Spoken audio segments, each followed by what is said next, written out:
Depraved is a modern retelling of Frankenstein. We have our main character of Adam.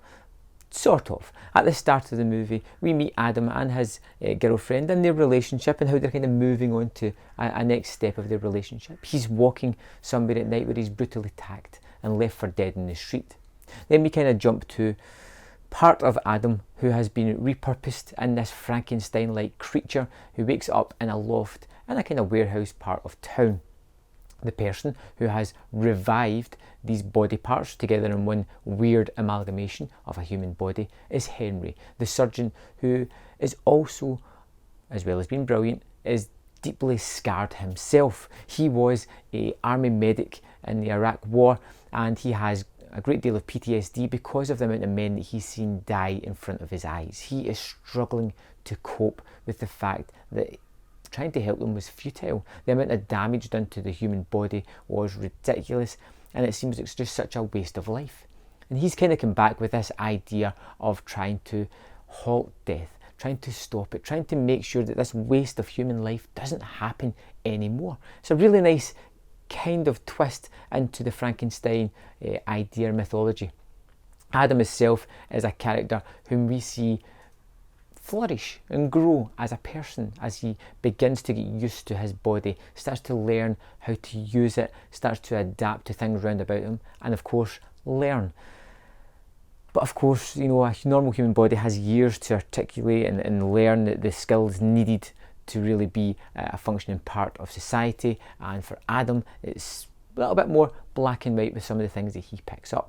And when he's with Henry, there is a good father-son relationship there as they start to bring each other on a little bit, solving a little bit of each other's kind of problems that they each have. But then with the introduction of Polidori, who was another one of the surgical team slightly, but was really the money man backing this whole operation, things go a little bit askew. As they say, two's company, and three, in this case, is most definitely a crowd.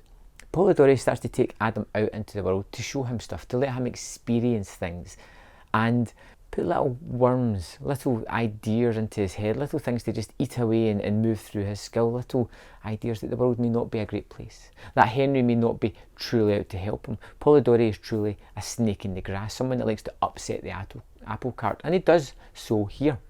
The movie has some really good visual style and flair about it. There was one thing that I was a little bit unsure about, but I grew to love more as the movie went on, and that was the CG representation of the synapses firing, of memories being made, of feelings being logged almost, and it's kind of colour coded throughout the movie, and it would be a weird pattern that appears over the screen, whether it be green, blue, red, in a kind of pulsating manner, as though this is something that's resonating with Adam and something that he's really taken on board. Like I said, at first it was a little jarring, but it's something that I really grew to appreciate the more the movie went on, something I really rather liked.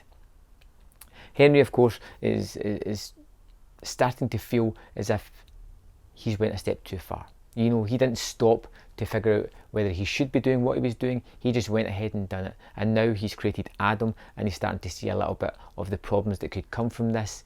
He starts to realise that maybe he shouldn't have played God. Maybe he shouldn't have been that guy that broke the way normal life works.